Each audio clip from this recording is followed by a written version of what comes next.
بسم اللہ الرحمن الرحیم۔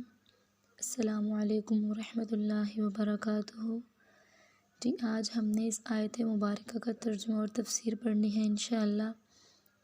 ایاک نعبد و ایاک نستعین کی ایاک نعبد کا ترجمہ ہے ہم تیری ہی عبادت کرتے ہیں۔ دیکھیں جیسے میں نے بتایا تھا کہ جب لام کے نیچے زیر ہو اور وہ لام کسی حرف کے ساتھ ملا ہوا ہو لفظ کے ساتھ تو اس کا ترجمہ ہوتا ہے کے لیے، ٹھیک ہے۔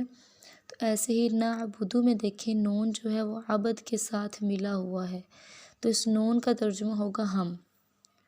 ایاکا تیری ہی نعبدو ہم عبادت کرتے ہیں، و ایاکا وا کا ترجمہ اور، ایاکا تجھ ہی سے، نستعین ہم مدد طلب کرتے ہیں۔ یہاں سب سے پہلے اس کی تفسیر میں یہ آپ جان لیں کہ جو شروع کی ہم نے 3 آیات پڑھی، جیسا کہ ان کا میں نے بتایا تھا کہ وہ سورۃ فاتحہ کا پہلا جز ہے اور اللہ تعالیٰ کی تعریف میں ہے۔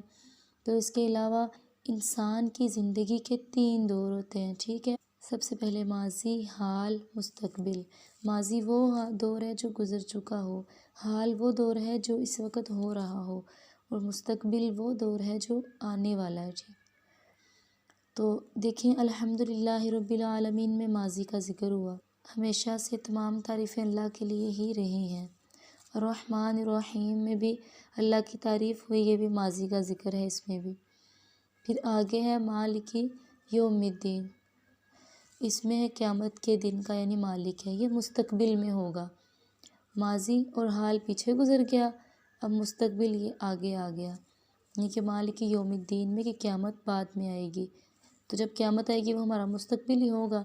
تو ان تینوں دور کا پچھلی آیات میں ذکر ہو چکا، اور یہ بھی معلوم ہو چکا کہ ان تینوں دور میں ہم کس کے محتاج ہیں، صرف اور صرف اللہ تعالیٰ کے۔ ہر بندہ اللہ تعالیٰ کا محتاج ہے تینوں دوروں میں، دنیا میں بھی آخرت میں بھی، ماضی، حال، مستقبل سب میں۔ اور اسی لیے انسان کی عقل بھی اور طبیعت بھی دونوں اس چیز پہ راضی ہو جاتی ہیں اور مطمئن ہو جاتی ہیں کہ جب اللہ پاک ہی ہم سب کا سب کچھ ہیں تو ہمیں اللہ ہی کی عبادت کرنی چاہیے۔ اور اس کے علاوہ اس آیت میں ایک اور چیز ملحوظ ہے کہ اس آیت میں دیکھا جائے تو نوٹ کریں ذرا کہ ایاک نعبد ہم تیری ہی عبادت کرتے ہیں، و ایاک نستعین اور تجھ ہی سے مدد مانگتے ہیں۔ اب یہاں پہ دیکھا جائے تو اللہ تعالیٰ خود فرما رہے ہیں کہ ہم تیری ہی عبادت کرتے ہیں، کیونکہ دیکھیے فرمایا تو اللہ تعالیٰ نے کہ ہم تیری ہی عبادت کرتے ہیں، تو لہٰذا یہاں بندوں کا قول اللہ تعالیٰ فرما رہے ہیں۔ یہ کیوں ہے؟ تو دیکھیے اس کا آسان سا جواب یہ ہے کہ جب کوئی ہیڈ ماسٹر بچوں کو پڑھاتا ہے اسکول میں، کوئی استاد پڑھاتا ہے اور وہ انہیں درخواست یاد کرواتا ہے چھٹی لینے کی، تو وہ انہیں کیا لکھواتا ہے یا کیا بتاتا ہے؟ شروع میں سب سے پہلے وہ یہی کہتا ہے باخدمت جناب ہیڈ ماسٹر صاحب، پھر آگے عذر بتاتے ہیں، یہ میرا یہ عذر ہے میں چھٹی کرنا چاہتا ہوں۔ اب دیکھیں ہیڈ ماسٹر جو ہے اپنا ہی نام بچوں کو پڑھا رہا ہے اور اپنا ہی لکھوا رہا ہے کہ باخدمت جناب ہیڈ ماسٹر صاحب، جبکہ وہ خود ہیڈ ماسٹر ہے، خود استاد ہے وہ، لیکن وہ پھر بھی بچوں کو پڑھا رہا ہے۔ تو اسی طرح جو اللہ پاک ہیں وہ ہمیں اس سورۃ فاتحہ میں ہمیں دعا مانگنے کا طریقہ سکھا رہے ہیں۔ تو اسی طرح اللہ پاک نے ہمیں بھی یہ سکھایا کہ اللہ پاک کی ہم تعریف کو کیسے کریں، کہ ایاک نعبد ہم تیری ہی عبادت کرتے ہیں، و ایاک نستعین اور تجھ ہی سے مدد مانگتے ہیں۔ تو لہٰذا وہ اس طرح ہوگی تعریف اللہ پاک کی، اور اپنا آپ اللہ پاک کے سامنے ایسے ظاہر کریں گے کہ ہم اتنے عاجز ہیں۔ ایاک نعبد میں تعریف ہے، ہم تیری عبادت کرتے ہیں، و ایاک نستعین میں مدد مانگنے کا سوال ہے، ٹھیک ہے، درخواست ہو۔ اسی طرح یہاں ایک اور بات ہے، آپ نوٹ بھی کر سکتے ہیں اسے، کہ عربی قاعدے کے مطابق ایاک نعبد جو ہے اسے نعبد کا ہونا چاہیے تھا، کہ ہم تیری ہی تیری عبادت کرتے ہیں، کہ ہم تیری عبادت کرتے ہیں، ایسے ہونا چاہیے تھا۔ لیکن یہاں ایاک بھی جو کاف ضمیر ہے اس کو نعبد سے پہلے لے آئے۔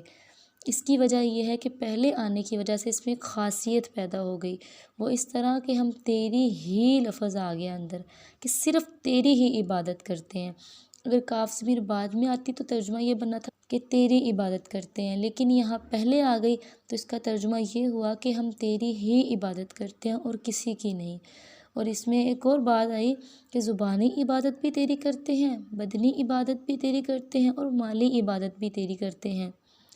اور صرف اس میں نہیں بلکہ آپ نماز میں 5 وقت دن میں اس بات کا اقرار کرتے ہیں۔ اس کے علاوہ التحیات میں وہ اس طرح التحیات للہ کا مطلب ہے، اس کا ترجمہ ہے کہ ہم جو زبانی عبادتیں ہیں، تسبیح، تسبیحات، ذکر، اذکار، وہ اللہ کے لیے کرتے ہیں۔ پھر آگے ہے والصلوات، اس میں آیا بدنی عبادات، یعنی نماز پڑھنا یہ ایک بدن سے، جسم سے تعلق رکھتی ہے، ہم اپنے بدن سے نماز پڑھتے ہیں، لہٰذا بدنی عبادات بھی ہو گئی۔ پھر آگے ہے والطیبات، یعنی کہ جو مالی عبادات ہیں، صدقہ کرنا، زکوٰۃ کرنا، اللہ کی راہ میں خرچ کرنا، یہ سب کچھ صرف اور صرف کس کے لیے ہے؟ اللہ کی ذات کے لیے ہے۔ تو لہٰذا معلوم ہوا کہ اس آیت میں کاف ضمیر کو پہلے اس لیے لایا گیا تاکہ اللہ تعالیٰ کے ساتھ ایک خاص رغبت پیدا ہو جائے، ایک خاص مناسبت پیدا ہو جائے کہ ہم تیری ہی عبادت کرتے ہیں، تیرے سوا ہمارا کوئی معبود نہیں ہے، صرف اور صرف تو ہی ہماری عبادت کے لائق ہے۔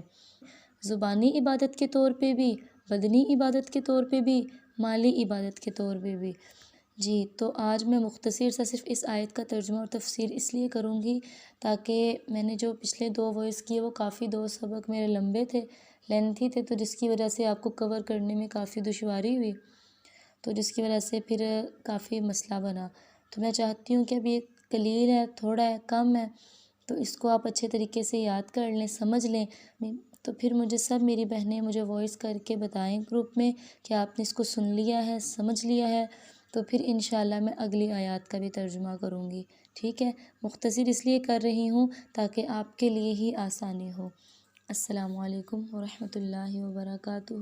جو سمجھ نہیں آئی آپ مجھ سے پوچھ سکتے ہیں۔